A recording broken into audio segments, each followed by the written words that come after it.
أعوذ بالله من الشيطان الرجيم بسم الله الرحمن الرحيم الحمد لله رب العالمين والحمد لله المنعم وهو على كل شيء قدير والصلاة والسلام على محمد وأهل بيته الطيبين الطاهرين المعصومين واللعنة الدائمة على أعدائهم أجمعين أما بعد فقد قال الله سبحانه وتعالى في كتابه الأعلى بسم الله الرحمن الرحيم فعسى أن تكرهوا شيئا ويجعل الله فيه خيرا كثيرا۔ ہمارے پیارے دوستان اور بزرگان، آج کا ہمارا چوتھا سبق آفات اور مشکلات کا فلسفہ۔ الحمدللہ کہ آج بھی ہمیں خدا نے توفیق دی کہ ہم امت مسلمہ کی کوئی چھوٹی سی خدمت کر سکیں، اور آج کا دن عید کا دن ہے، 1444 عید الفطر کا دن جو بابرکت دن ہے۔ میں اپنی طرف سے تمام مومنین کو، خصوصاً اپنے مولا صاحب الزمان علیہ السلام کو مبارکباد پیش کرتے ہیں اور دعا کرتے ہیں کہ اللہ تبارک و تعالی ہر عید کے دن مومنین کے لیے برکات، رحمات اور نور لائے، اور ہمارے مومنین کو اللہ تبارک و تعالی خوشیاں بخشے۔ تو ہم اپنے مشن کو آگے بڑھاتے ہوئے ہم اپنے درس کا آغاز کرتے ہیں، جیسے ہم نے آپ کے سامنے قرآن کریم کی ایک چھوٹی سی آیت سورہ نساء آیت نمبر 19 کی تلاوت کا شرف حاصل کیا۔ اللہ تبارک و تعالیٰ فرماتا ہے، کیا ایسا نہیں ہو سکتا؟ کیا یہ آپ کے لیے تعجب انگیز نہیں ہے کہ ایک چیز خدا تمہارے لیے مصیبت کے طور پر بھیج دے، آپ ان کو ناپسند کریں، ان سے کراہت کریں، لیکن اللہ نے ان میں خیر کثیر کو رکھ دیا ہے۔ ان بلاؤں مصیبتوں میں اللہ نے آپ کے لیے بھلائی رکھ دی ہے۔ چونکہ ہمارے درس کا جو موضوع اور ٹائٹل ہے آفات اور مشکلات کا فلسفہ، ہم پڑھ رہے تھے کہ مشکلات کا کیا فلسفہ ہے، کیوں آتی ہیں۔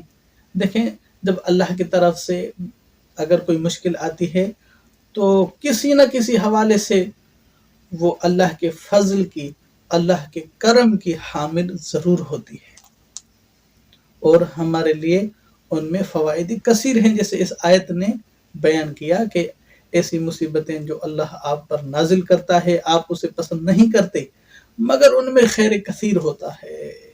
لیکن ہماری معلومات محدود ہے، ہم حکمتوں کو نہیں جانتے، کائنات میں جو اسرار و راز چھپے ہوئے ہیں ہم سے مجہول ہیں، ہم سے غائب ہیں، ہم سے دور ہیں۔ اسی وجہ سے ہم مصیبتوں سے مایوس ہو جاتے ہیں، اور معاذ من ذالک ہمارا اعتقاد خدا کے نسبت وہ کمزور پڑ جاتا ہے۔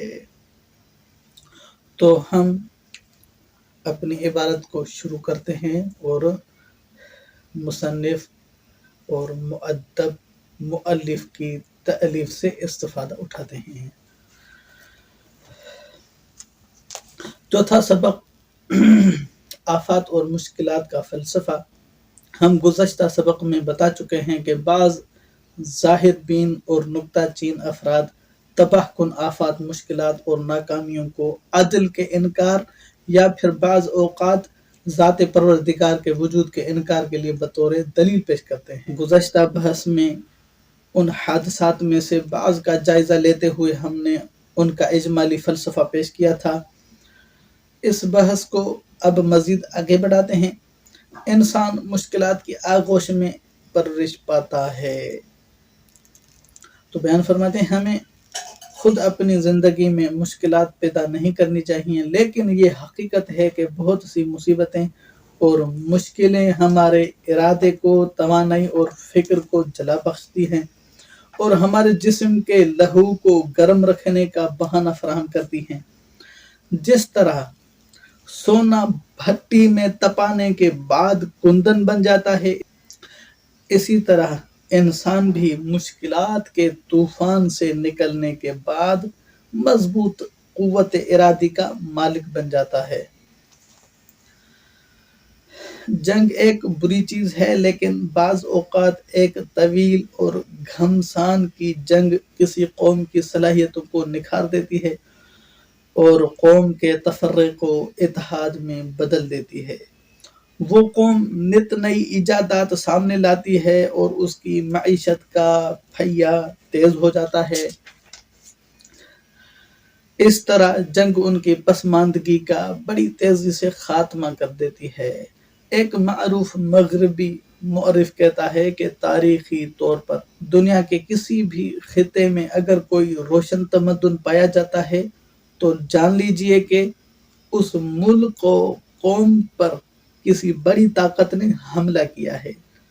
جنگ کے نتیجے میں قوم کے سوئے ہوئے افراد جاگ جاتے ہیں اور اپنے آپ کو ہر قسم کی مشکلات کا مقابلہ کرنے کے لیے تیار رکھتے ہیں۔ البتہ یہ ضروری نہیں ہے کہ زندگی کے تلخ حادثات کے مقابلے میں ہر قوم کا رد عمل ایک جیسا ہی ہو۔ بہت سی قومیں ایسی صورتحال میں مایوسی کا شکار ہو جاتی ہیں جب ان پر مصیبتیں آتی ہیں، کیونکہ وہ اپنے آپ کو کمزور سمجھنے لگتے ہیں، لیکن وہ افراد جو باہمت ہوتے ہیں وہ اس قسم کے حالات کا مقابلہ کرتے ہیں اور انتہائی جوش و خروش کے ساتھ آگے بڑھنے اور اپنے مستقبل کو سنوارنے کے لیے بھرپور کوشش کرتے ہیں اور ان حالات پر قابو پا لیتے ہیں۔ جیسے کسی شاعر نے کہا ہے، اٹھ بندہ باندھ قمر کیا ڈرتا ہے، پھر دیکھ خدا کیا کرتا ہے۔ چونکہ تمام لوگ اس قسم کی مشکلات کی گہرائی تک نہیں پہنچ پاتے، لہذا وہ ان کے منفی نتائج کو تو سمجھتے ہیں لیکن مثبت آثار کو نہیں دیکھ پاتے۔ ہم یہ دعویٰ ہرگز نہیں کر رہے کہ انسانی زندگی کے تمام مصائب مثبت نتائج رکھتے ہیں، لیکن اتنا ضرور کہہ رہے ہیں کہ بہت سے مصائب مثبت نتائج کے حامل بھی ہوتے ہیں۔ اگر آپ دنیا کے کامیاب لوگوں کی زندگی کا مطالعہ کریں تو آپ کو معلوم ہوگا کہ تقریباً یہ تمام لوگ مصائب و مشکلات سے گزر کر ہی کامیابی کی اس منزل پر پہنچتے ہیں، جبکہ ایسے افراد کم ہی نظر آئیں گے جنہوں نے آرام و آسائش میں پرورش پائی ہو اور کسی بڑے مقام تک پہنچ کر با کمال لوگوں کے صف میں شامل ہوئے ہوں۔ فوج کے سپہ سالار وہی ہو سکتے ہیں جو طویل اور سخت جنگوں میں مرد میدان رہے ہوں۔ اقتصادیات کے ماہر وہی ہوتے ہیں جو اقتصادی بحرانوں کا سامنا کر چکے ہوں، اور بڑے سیاست دان انہی کو سمجھا جاتا ہے کہ جو مشکل سیاسی مسئلوں اور بحرانوں کا مقابلہ کرنے میں کامیاب ہوئے ہوں۔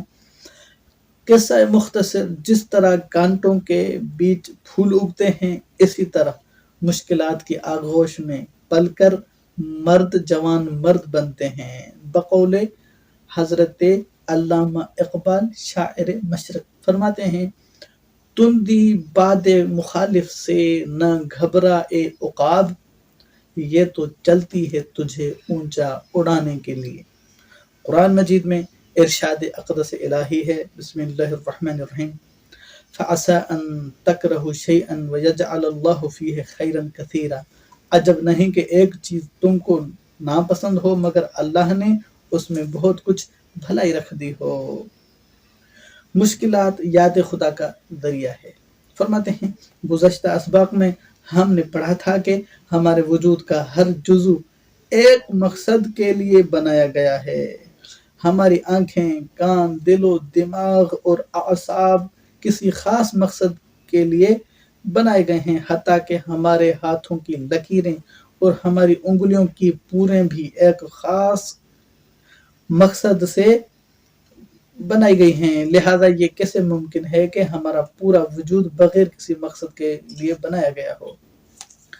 اس کے علاوہ گزشتہ اسباق میں ہم یہ بھی پڑھ چکے ہیں کہ یہ تمام اغراض و مقاصد صرف اور صرف ایک انسان کامل کے لیے ہی ہو سکتے ہیں۔ بس اس حد کمال تک پہنچنے کے لیے ضروری ہے کہ ایسے تعلیمی اور تربیتی پروگرام منعقد کیے جائیں جو انسان کو اس کمال تک پہنچانے میں مدد فراہم کریں۔ جیسے یہ ہماری ایک چھوٹی سی کاوش اور خدمت بھی ان میں سے ایک ہے، اور دعا ہے اللہ تعالیٰ قبول فرمائے۔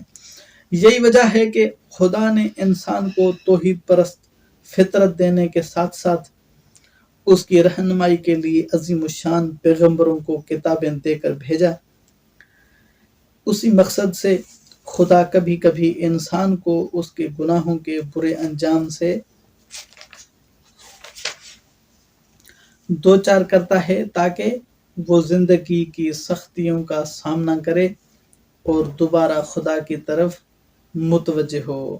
یہاں ہم یہ کہہ سکتے ہیں کہ بہت سے مصائب و مشکلات در حقیقت خدا کی طرف سے رحمت کا سبب بنتے ہیں، جیسا کہ قرآن مجید میں خدا ارشاد فرماتا ہے، بسم اللہ الرحمن الرحیم، ظہر الفساد فی البر والبحر بما کسبت ایدی الناس لیذیقہم بعض الذی عملوا لعلہم یرجعون۔ خشکی اور تری میں لوگوں کے اعمال کے سبب فساد پھیل گیا ہے تاکہ خدا ان کو ان کے بعض اعمال کا مزہ چکھائے، عجب نہیں کہ وہ پلٹ آئیں۔ مذکورہ بالا باتوں سے یہ نتیجہ نکالا جا سکتا ہے کہ مصائب و مشکلات کو صرف برائی سمجھنا اور اسے آفت قرار دیتے ہوئے عدل الہی کے منافی خیال کرنا عقل و منطق اور دلیل سے دور ہے، کیونکہ ہم اس مسئلے کی گہرائی پر جتنا غور کریں گے ہمیں اس کی حکمت کے متعلق زیادہ معلومات حاصل ہوں گی۔